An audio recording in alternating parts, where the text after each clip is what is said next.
My name's Kate Morris, and actually we look a little sparse. One of our panelists, Christa couldn't be here today. Issues with corporate politics is all I'm gonna say.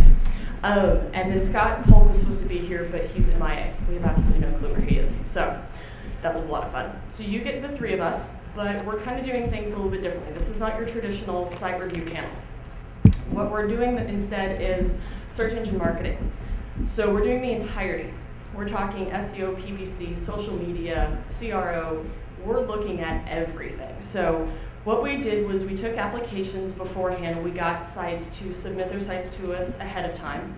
And we selected 4 or 5 companies. There was one company that got to us the last minute that I couldn't get to, but I will talk to afterwards and see how we can help you out.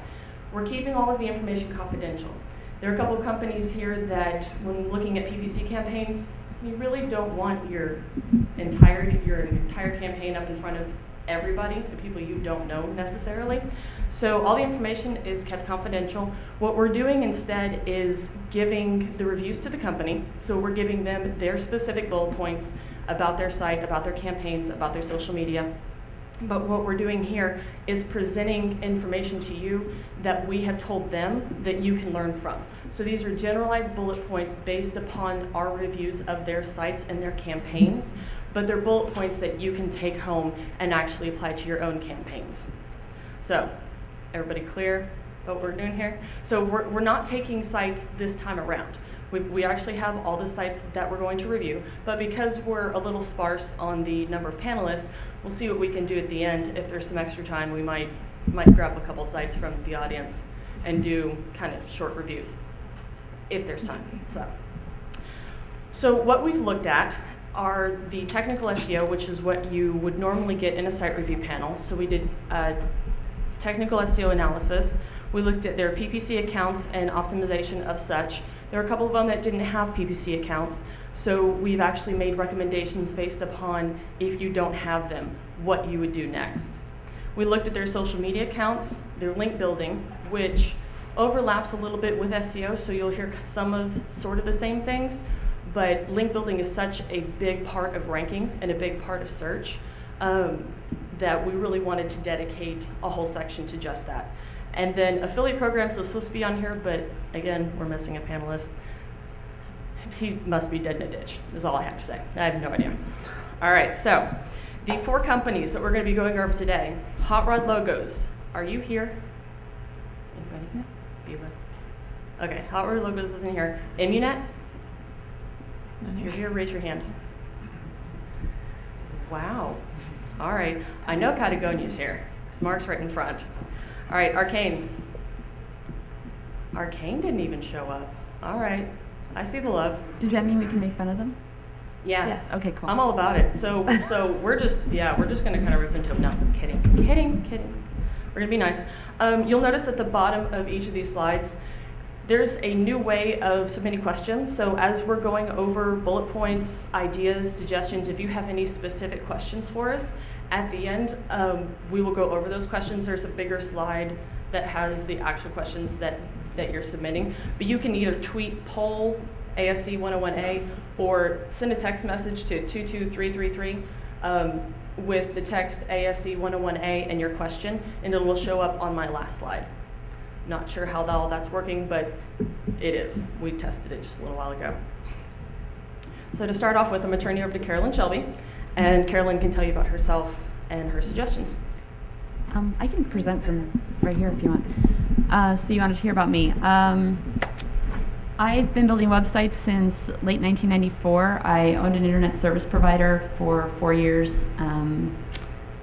I've been doing SEO since kind of before I really knew what SEO was. It was, search engines came along, started ranking people, and I'm a competitive person by nature, so my inclination was just to figure out what I need to do to outrank the people I don't like, and that brought me joy and happiness. And then it kind of turned into a job, and I kept rolling with it. I'm currently the web experience manager for the United Way of Metropolitan Chicago, and that extends beyond just SEO. I do all of the websites. I build the websites. I unjam printers. I handle the vast majority of the technical duties at the United Way. So, you guys are really quiet, and thank you, at least for the chuckle. I need some feedback, or I get worried and I think I'm talking to a morgue. Can we pull up the Hot Rod logos? So the first site I want to talk about is the Hot Rod Logos site, and the reason I want to pick on them, and I'm not picking on them, of all the sites we looked at, the on-page SEO and technical SEO for Hot Rod Logos will move the needle the most for them.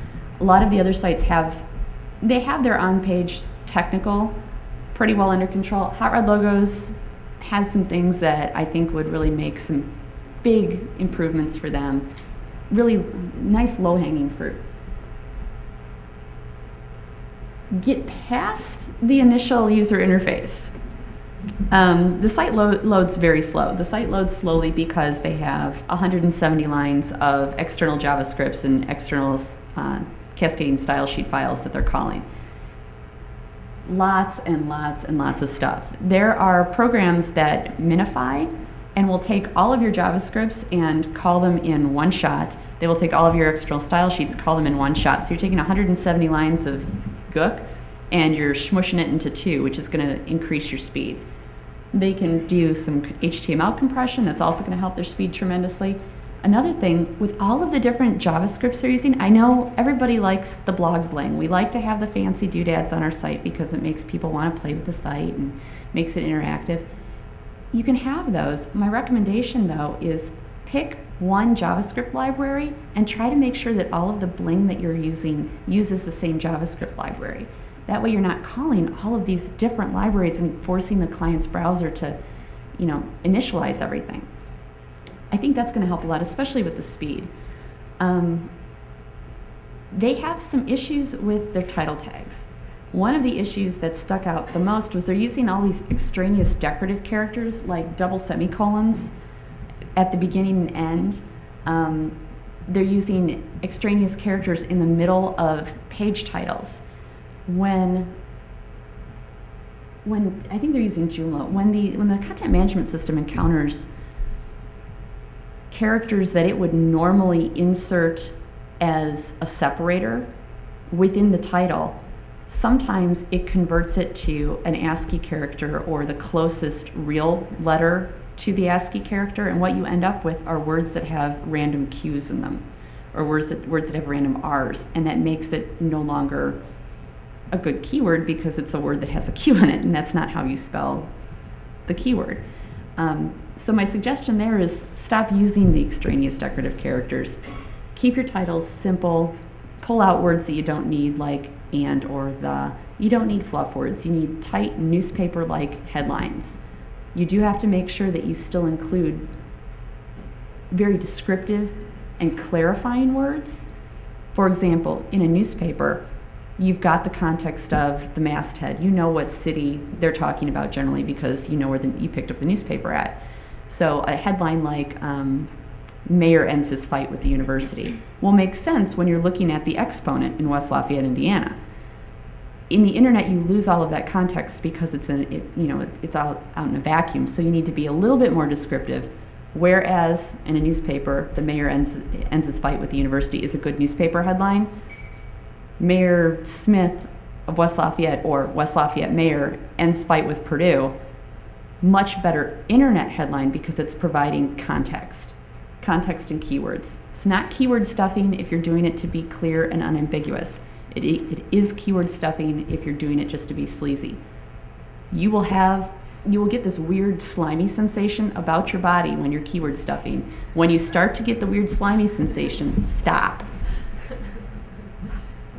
Sleazy, that is a technical term. It is. It's not even a chuckle.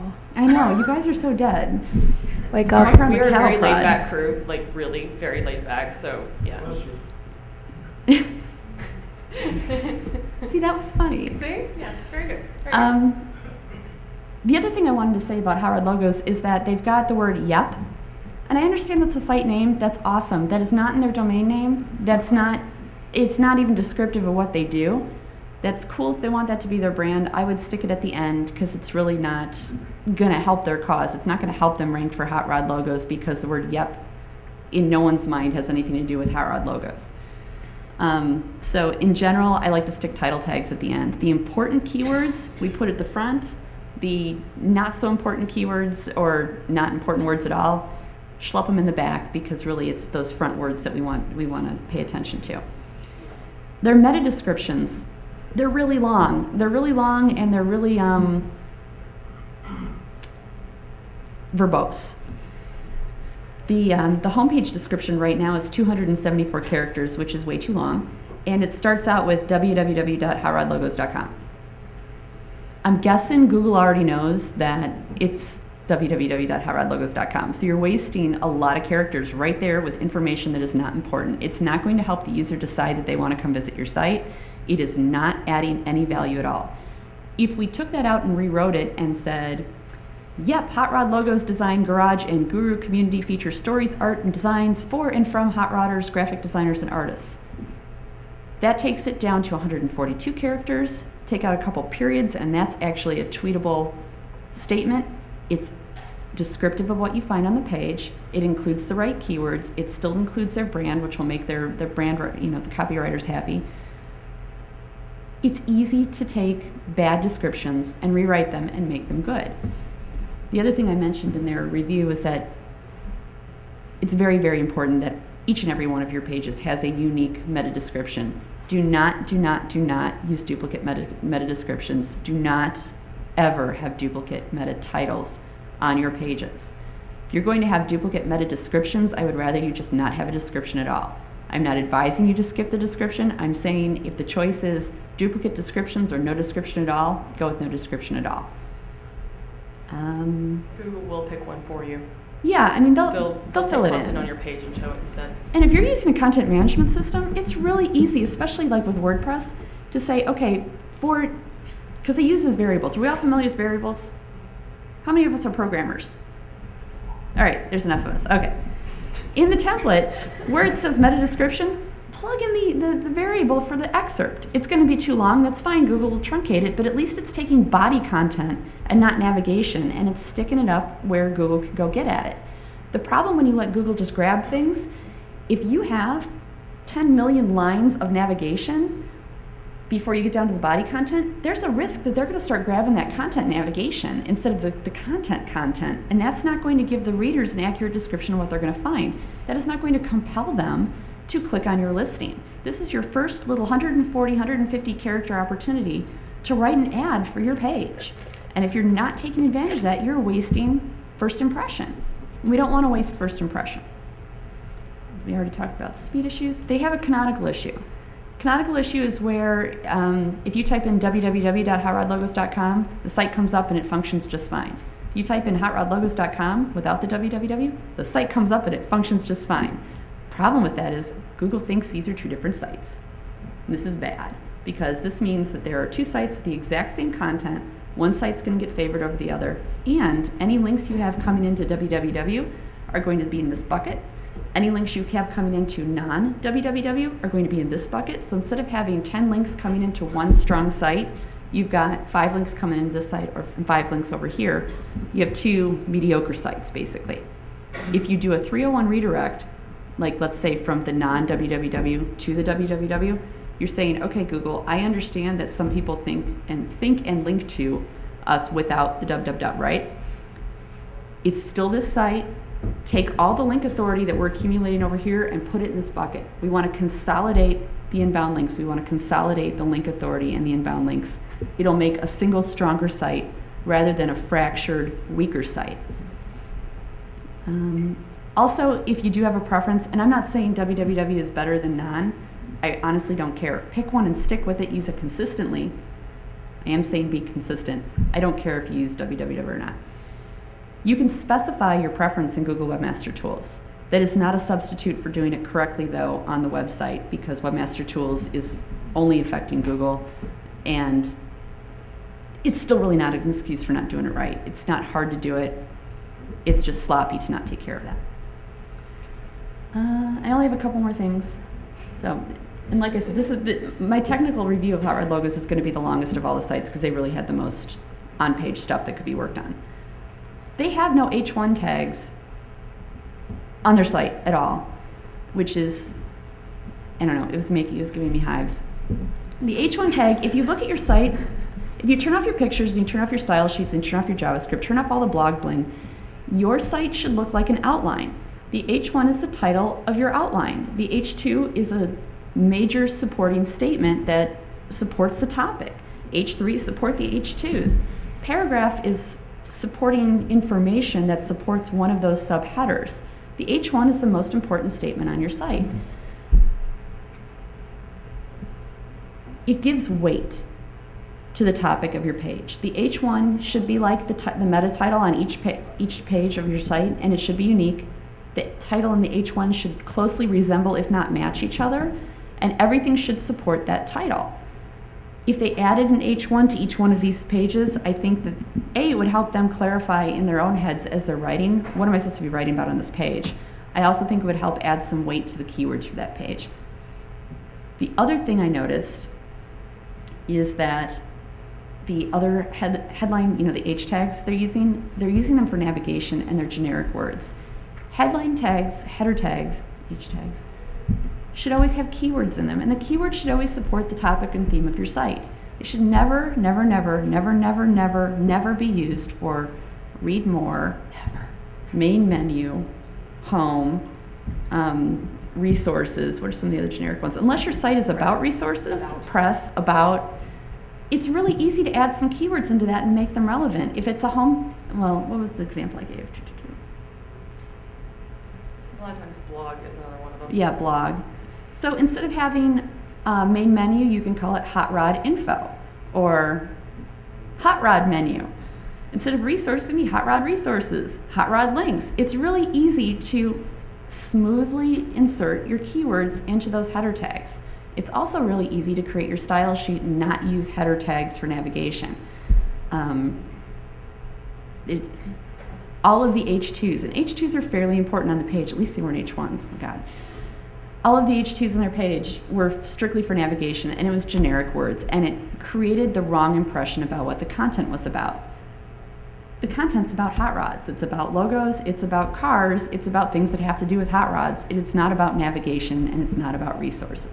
You want to make sure that you're presenting the right information and the right face to the search engines so that they accurately understand what your site is about and they can accurately index you and categorize you. Their content was really good. Of all the sites we looked at and all the problems this one has, their content was tight and focused. They weren't all over the place. They weren't trying to be too many things to too many people. Their content is very good, and I think if they get some of these structural elements under control, it's going to make a huge difference. And then the last thing was just internal linking. Within the body of your content, not your navigation, in the body content, you will have keywords that are related to other topics in your site that occur naturally. When these words appear, it's helpful to say, okay, I've got, I'm just going to go back to another site that I've done because it's easy for me in my head. It was a medical publisher, and they talk about back problems. When they talk about scoliosis treatment, they had an article that was ranking really well for scoliosis treatment, and that was the article they considered to be the definitive source of information on scoliosis treatment on their site. So when the word scoliosis treatment would appear together in the body content, they would link it to this one particular article. When scoliosis diagnosis appeared, they would link it to a different article. When something about vertebroplasty would appear, and everyone's like, what's vertebroplasty? Doesn't matter, I'll tell you later if you're interested. They'd link it to the article that they had. They were a self-referential authority on this topic. It's helpful because when Google looks at you, they say, all right, I'm going to grant that you are an authority on your topic. I'm also going to assume that you are an authority, you know best what you know best. No, I'm not phrasing this right. I'm sorry, it's really early. You know your own content best. If you tell Google that I know what I'm talking about back pain, and when I talk about back pain and I talk about scoliosis treatment, this is the one article that I think should rank the best. They're going to take that into consideration. By using your own internal linking, you can manipulate the results. If you've got one page, like let's say your homepage ranks really well for a lot of generic terms, and maybe your scoliosis treatment page is down here, for the right set of keywords, you can nudge up your treatment page, that subordinate page, close enough to the one that ranks up here to get them grouped. And you can cause some of your listings to leapfrog other listings and get indented. So I think that's all I'm going to say about that. Next. Sorry. Because we're getting, I'm sorry. you have other sites to. I do, but I don't have a lot. I don't have as much to talk about those other sites. So. Oh, go for it, next one. Oh, in a minute. Yeah. Honestly, they had good content. They didn't have a whole lot of structurally bad stuff with their site. They had some weird extraneous meta tags that just had no purpose. Like, just there are things that belong and things that don't belong, and there's no point in having extra crap that the engines don't care about in your code. It just doesn't do any good. They do need some H1 tags because that's a little pet peeve of mine. It helps define the topic of the page. It gives weight to the most important keywords on that page. I think it'll help a little bit. Sorry. I would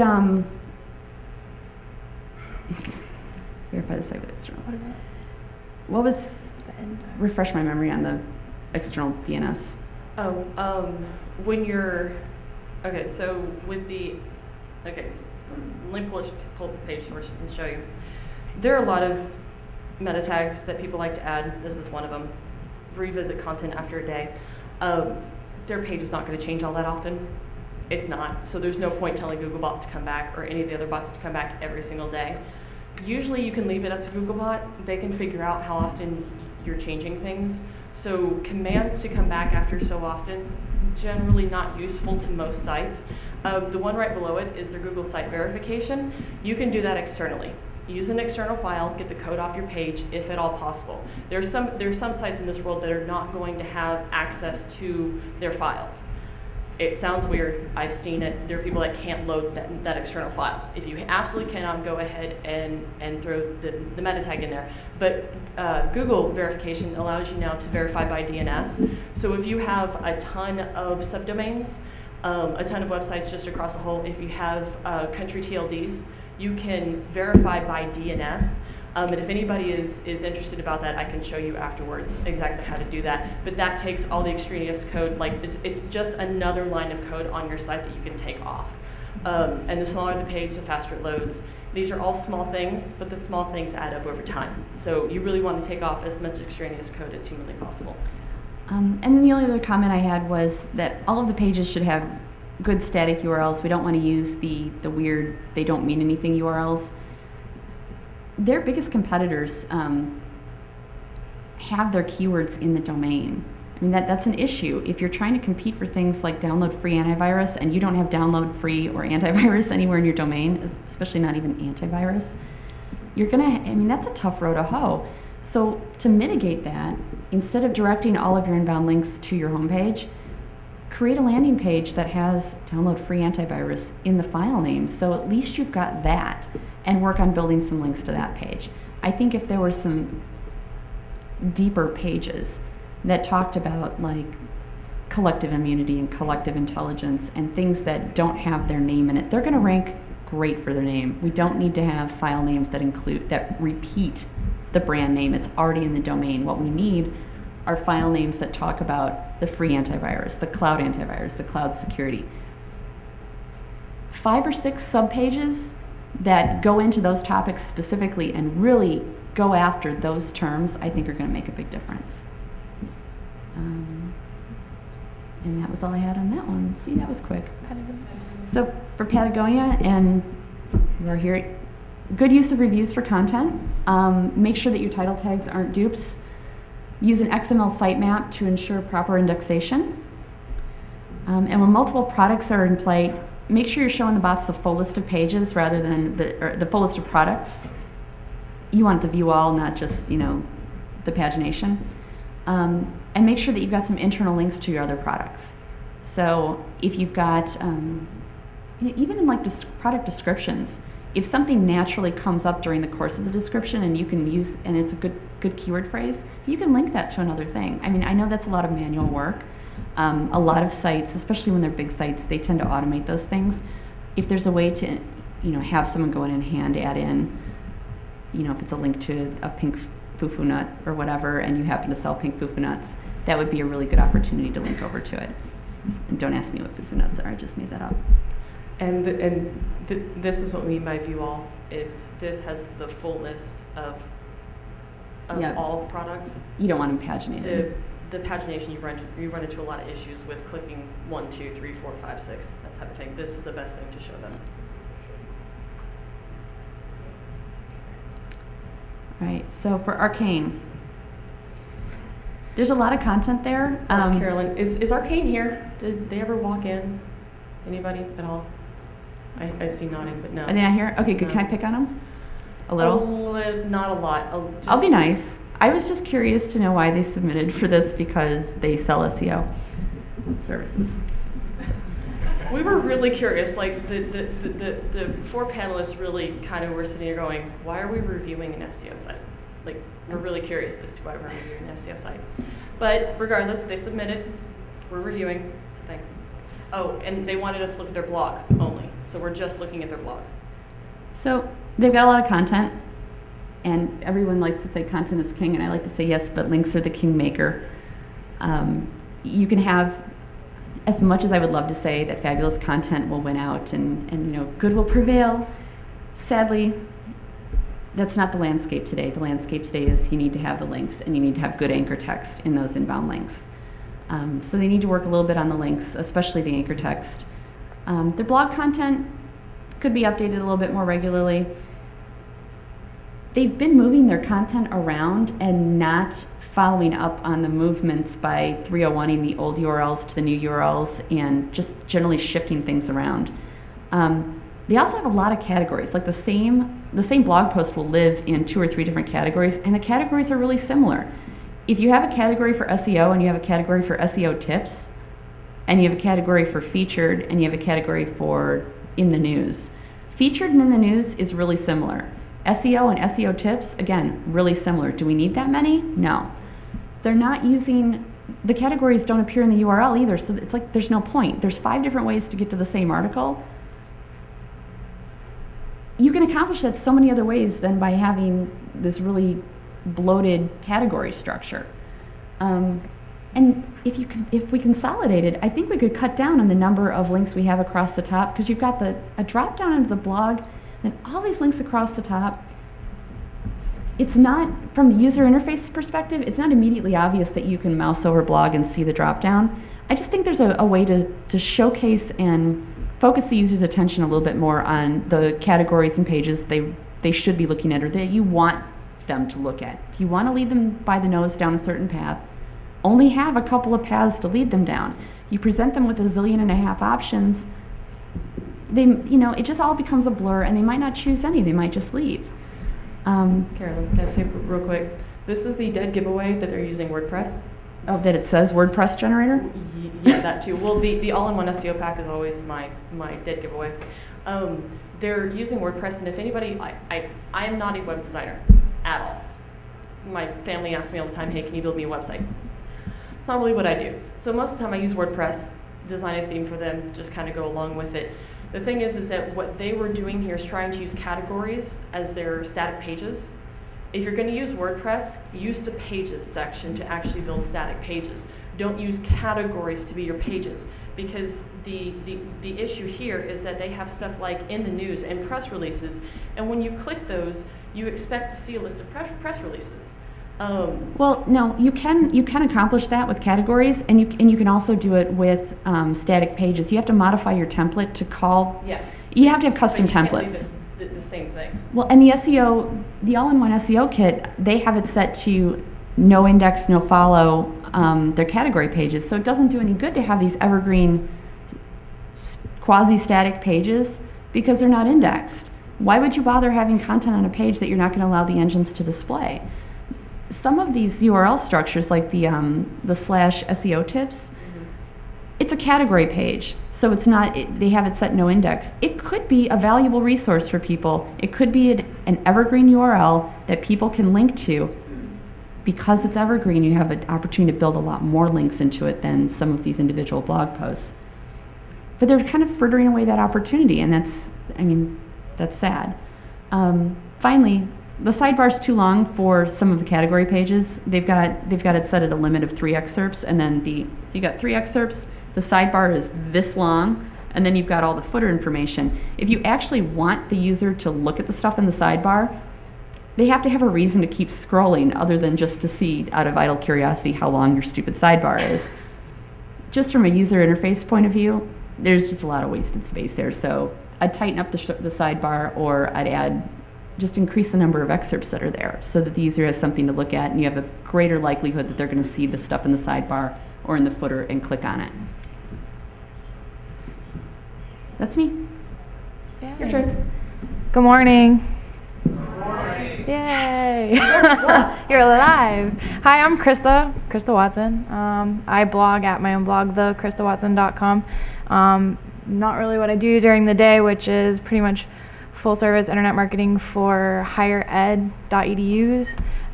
No, I will not link to your sites. Do not ask me. I get that a lot. But I'm going to go do an overview of PPC, which it'll be a lot quicker than Carolyn's explanation. I'm sorry. That's all right. Just because, as the first bullet point mentions, PPC is not right for every site. And for most of our submissions, I'd have to say that either right now times are tough, they don't have the budget, or they just don't need to. So again, first bullet point, sometimes the answer isn't to recommend PPC, but to go and spend your resources, your time, your money, your secretary, and beg for links or fix on-page optimization. Buy her lots of drinks because she has .edu sites. I don't know. Yeah, Kidding. no. I'm kidding. I won't link to your site. All right. So when you do want, if you haven't started and you do want to start small. I always recommend the easiest thing is Facebook. I don't know how many people have actually used Facebook marketing. Anybody? Facebook advertising? Ah, check that out. Awesome. That'd be a little bit more. It is probably the easiest way to start your paid search campaign. It's a display type network, but what's really great is you can segment and target, just super target your audience with Facebook. And everyone has an account. I know you do because there are, over 500 million users for Facebook, and I know you guys all have accounts. All you have to do is hit the ads and pages section, and if you had a page, it even tells you, promote my page. So you can even go through the ad section there.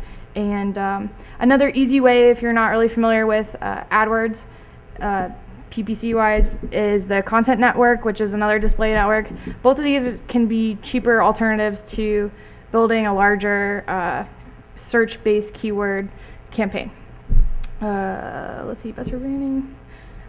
Also, the display network does great work for branding. You do placements, create banner ads. Obviously, that would be branding. And remarketing is a new offering, I guess you want to say, from Google. You used to have to actually sign contracts with outside companies that had networks where you could put a script on your site, and it would cookie your user and follow your user around, and wherever they went that was in their display network would show your banners to try to get them back to the landing page. Google actually does that now, and it's easier and cheaper. You don't have to sign on a per impression basis, but you can sign per click. So it's a lot easier to set up with Google and less time consuming, no contracts. Did you go to the next one? Mm-hmm. Okay. I'm not allowed to really do a... Private information. Yes, okay, so the issue with paid search is it's proprietary. So I'm not really allowed to go in depth on each site with their paid search if they had it. So I'm just going to do a quick bulleted overview, and then since most of the sites didn't really have PPC, I'm just going to show a quick and easy way to start a Facebook ad campaign. So the overview is basically just a couple of pointers that I saw, where when you're geotargeting, use all the available features that you have, which means you're geotargeting. If you're geotargeting New York City and your ad says New York City, you're going to want to send them to a landing page that specifically says something about New York City, or there's a reason for you to be geotargeting, not just because they're in New York City. You can bring your costs down with that, but you can also bring conversions up on your landing pages. Let's see, sorry, let's see if I got everything. Please, and one more please, do not use your home page as your landing page. I really don't care if you if you don't have any other pages in them too. Just Don't use your homepage. You're gonna waste your money. Obviously, if you are, I can't use that example. If you are targeting a specific keyword, unless it is for the official site of, then you need to send them to a specific page that you're targeting that keyword to. Unless you want to burn some money. If so, you can just bring it up here. I'll burn it for you. If you're selling blue widgets, put people on the blue widgets page. Exactly. You don't want to have to make them search for it. You know, if that's what they're clicking on and that's what you match, they should go right there, because you don't want to make it harder for them to give you their money, basically. I mean, you want to reduce all friction and just funnel them through wherever your conversion, lead generation, or purchasing a product. You want so that they don't have to think at all. You just show them what to do and complete the goals that you want. So the homepage does not do that, unfortunately, unless it's, again, the official site, and that's more of a branding, not really. I do have a client that uses the homepage, but they have one product and their homepage is the best converting. So for the time being, if their homepage is set up like a landing page, I could see. Yes. Then that's all right. If Anything you have we one say- page and it's a landing page, Yeah. then Anything we say, by the way, I usually lead off with this. Anything we say is a suggestion. oh, sorry. Everything we say is a suggestion. It's not, you have to do this stuff. Well, there's It's nothing case about by any case of this basis. that's cookie cutter or cut and dried. This is the way you got to do it. Other than having a website, I mean, there's different business models. There's different. Yes, it depends on your goals, but for the most part, Don't use what the I've encountered, homepage. please don't send to the homepage unless it converts well, and it's like a landing page. Again, focus landing pages on products. Get really specific with keywords. Increase your relevancy and bringing down costs. Another great thing with your landing page in focusing your keyword to your landing page is quality score. Having a better quality score will decrease your CPC bids and your costs. And small budgets. All right, next slide. So basically, if you have a small or no budget at all, or you want to test something, again, I go back to the Facebook advertising. It's the easiest. Everyone has an account. You can target broad in the millions. You can super duper concentrate down. I know some people are looking to target affiliate marketers. There are plenty of groups, if you see the slide, plenty of groups within US, UK, Canada that are interested in affiliate marketing, affiliate summit, any kind of affiliate conferences, affiliate junction. That's just the easiest way to target, or you can just target 18-year-olds male. Men are interested in men. I mean, there's so many segments you can target on Facebook. There is a segment for every product. Positives about it: super targeting, it's niche. You can increase your ROI, get more specific. Hey, married 30-year-old college graduate woman. I mean, you can get that specific with it. Right now, the cost per clicks are pretty inexpensive. I mean, when a couple years ago, they were like 5 to 10 cents a click, which is really no longer the case. I'm seeing personally, I've seen them go up to around $1.20 for at least what I do, and I see them constantly rising. The other problem is you are usually for a longer term campaign, you're gonna be targeting the same audience. So depending on how big your audience is, you could wear out your audience pretty quickly, and your conversion on page does go down over time, and your CPCs usually do go up a little bit. Facebook is still in its infancy. Oh no, wait, that's my negative. Sorry, hold on. Yeah, I was moving with you to negatives. Sorry. I was with you. Sorry, I'll go through the positives. CPCs are low, so if you're in a really competitive space, like an MUNet where you're going against McAfee or what's the other one? Norton or AVG, you have a chance to sort of get at and grasp these niche groups. I gave an example as like you could target, because it's such a wide audience. I mean, it could be the entire United States that needs computer antivirus protection, right? So I said, I created some fake ad for Farmville people. I mean, exclusive for Farmville users, free antivirus software, stay protected. But it was like based just for Farmville users. Even though it's available for free download for everybody, I still want them to feel, exclusive and that they're the ones getting the deal on it. So that's Marketing. Yeah, Make it's them feel like marketing. there's something positive coming out of their addiction. And Farmville is such a big group. Who plays Farmville? Anybody? Nobody's gonna admit it. Oh. She's like, I hate you.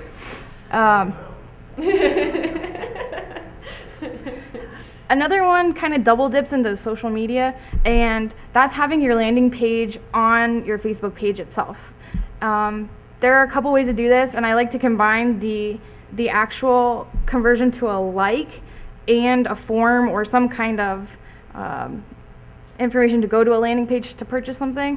So if I'm talking too fast, I'm sorry. Basically what you can do is target your ads to hit your Facebook page. There are two strategies for this. One, if you can get them to click like, they'll become a fan of your page without you having to pay for it. So not only will you get a free fan for your page that you can continually market to with your Facebook updates, which you can send messages to.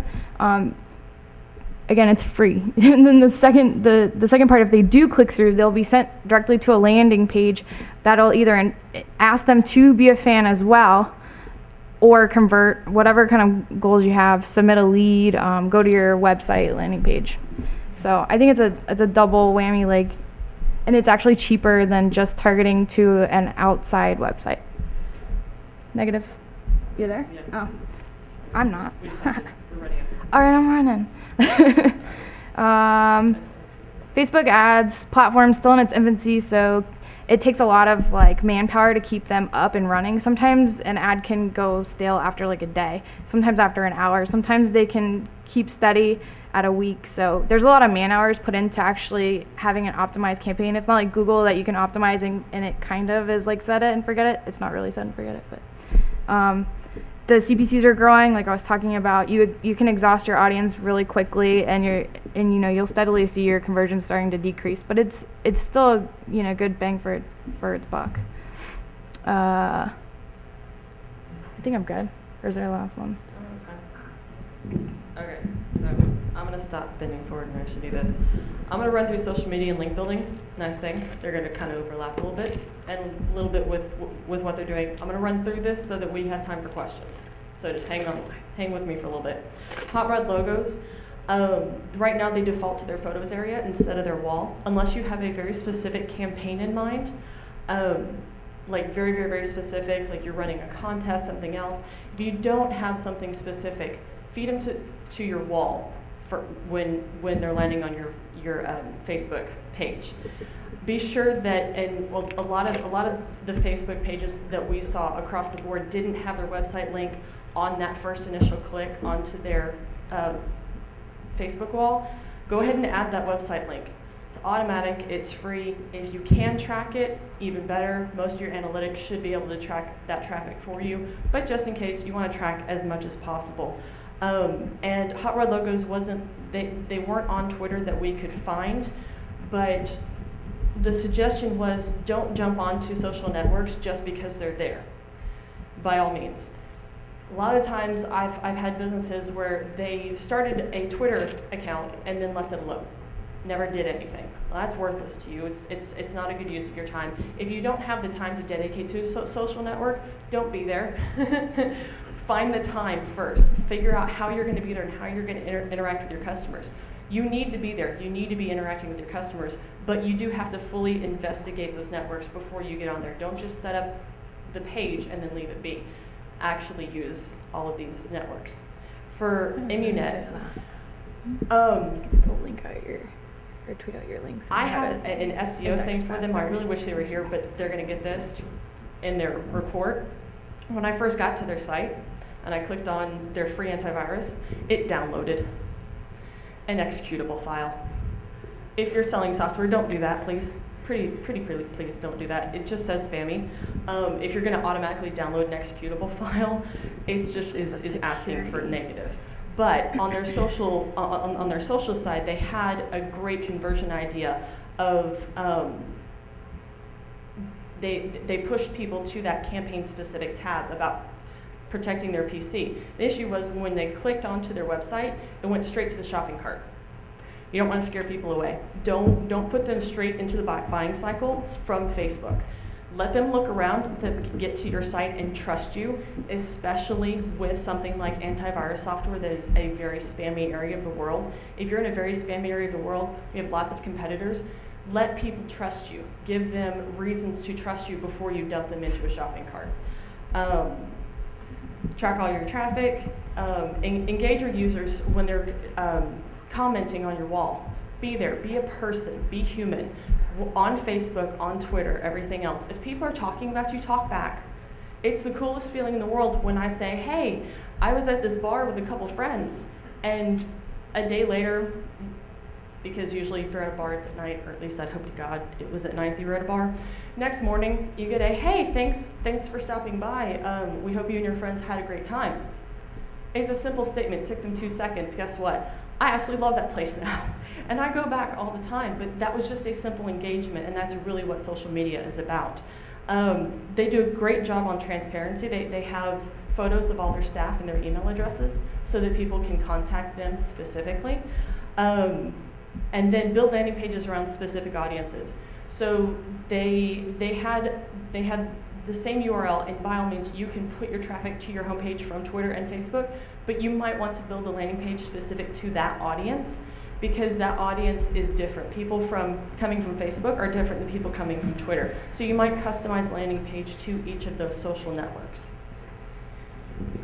Okay, so Patagonia. We wanted to suggest not to, actually Christy wanted to suggest not to repost blog content as notes, link to your blog post, and drive the traffic to your site.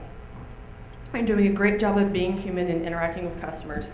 I believe Christy's comment was, wow, Patagonia's social media is just awesome. So she really had to dig for what to look for. Keep your wall clean. Take any spammy or harassing posts or things that are not necessary, things that are not good for your entire audience, take those down. You don't want to necessarily take down, oh, hey, I had this bad customer service experience. Go ahead and leave those up and respond to them. Mm-hmm. But if they're just spammy posts, take them down. Keep your wall clean. Ensure that your store Twitter accounts are manned by people. A lot of big companies have this issue of they open one that are very geographically located, but then it's just a feed. Twitter is not about being a feed. Twitter is about interaction. It's about communicating. If you're going to have store-specific Twitter accounts, assign somebody to it. Typically a store manager, because a lot, especially with retail, a lot of the people are in and out. So you're really going to want to assign like an assistant manager to that type of thing. But if they're going to be there, you really need a human being talking back to people. And think about taking it to the next level with some new ideas and new social sites. We have a very specific recommendation, but didn't really want to give that recommendation out loud just in case there were competitors in the area. Facebook, just remember, Facebook and Twitter are not the only thing out there. As I said before, you don't have to be there. It's a good idea, but that's not all that's there. Go look in your industry, go find other. Affiliate Summit has a social networking site. Go be a part of that, talk to people. Find other niche sites, because I guarantee you there are people there that you want to talk to that probably haven't heard about you or what you're offering. And Arcane, kind of the same thing. We suggested engaging with questions and polls instead of just pushing out content. Don't use the Twitter retweet function. It doesn't help you. It's a shortcut, and your followers don't see your logo and your name in the retweet. They see the person that you're retweeting. So go ahead, highlight, copy, paste, add the RT in front. It's just better, besides the fact I hate the retweet function. TweetDeck, yes, TweetDeck is awesome. Custom Twitter backgrounds are awesome, keep that up. Your real name needs to be descriptive of your company, not just Arcane Marketing Solutions, Arcane Social Marketing Solutions, something like that. There is a restriction to how long it can be, but do actually be descriptive for people that are searching for you in Facebook or Twitter or other social networks. And schedule a calendar for your blog posts. Especially if you're a company and you're writing about SEO or you're writing about affiliate marketing or any other type of marketing, have an editorial calendar. Have what you're going to be writing about and follow it, because if it's regularly updated, people will keep up with you better. And it's just better overall, and it keeps you writing about good content. Even if it's just A real quick post, hey, I was reading this the other day, this is what I think about it. Guess what? That's still a blog post. So set up a calendar and follow the calendar. All right, link analysis. Canonical issues. I'm going to say this once. Fix your www to non-www. Don't redirect 4 times. Figure out when somebody types in your domain, leave it at your domain, because that's what they're going to link to. If somebody wants to link to you and they go to your homepage, it redirects 4 times, they're going to pick up that URL. And if that's a 302 right now, that link is going to go there. Then you have to 301 it later, and 301s actually lose link juice passing ability down the road.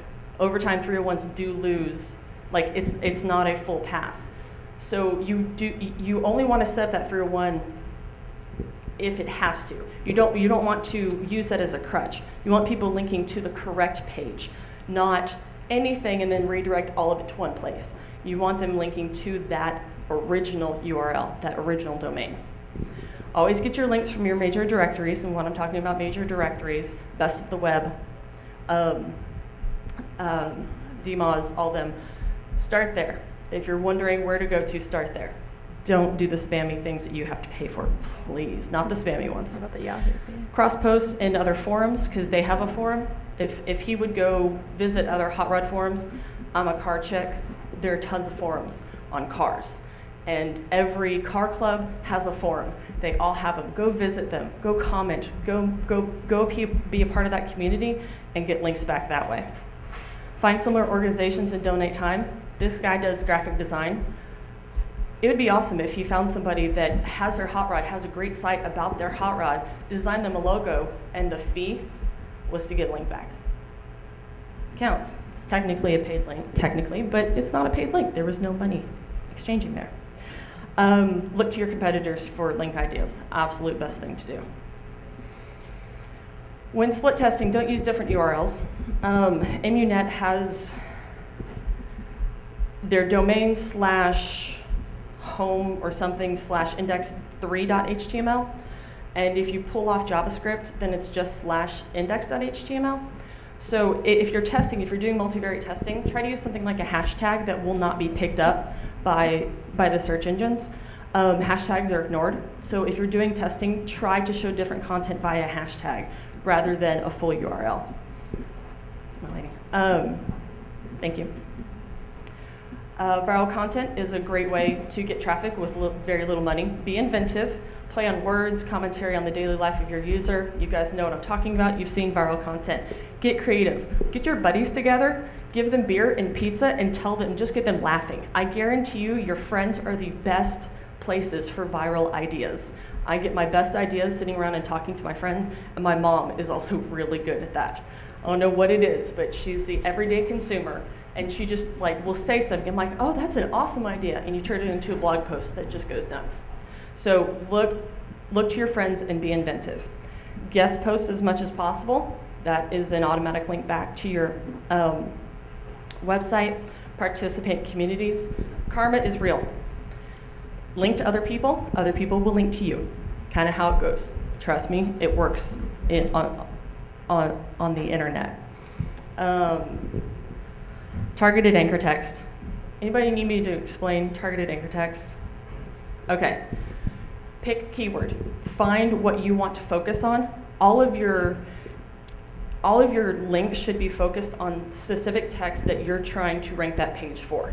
But if you use the same anchor text across the board and you build 1,000 links in a day with that same anchor text, bright red flag that says, hey, I'm spamming. So you want it to vary, but you want it to be targeted around that keyword phrase. And you also don't want it to be your brand name. You're going to rank just fine for your brand name. You're going to naturally pick those up, and you're going to rank just fine for your brand name. Focus on the generic non-brand terms that you want to rank for. Don't use a 302 unless you mean it. You're using a 302. I'm going to point you out on that one. A lot of times when people do redirects, they're 302 redirects. Do 301 redirects unless you really mean it. Otherwise, all of your link juice is sitting on one page, and you're on another page. And all of a sudden you have 1,000 links here, 500 links there, 20 links here. They can all be consolidated with a 301. Absolute best.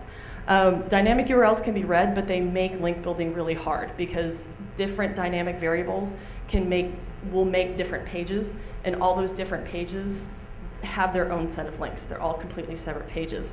So if at all possible, have Google ignore variables, because you want all of those links, especially Google's the only one that allows this right now. You can tell them to ignore variables, certain specific variables, and it'll consolidate all the link juice to that page minus the variables.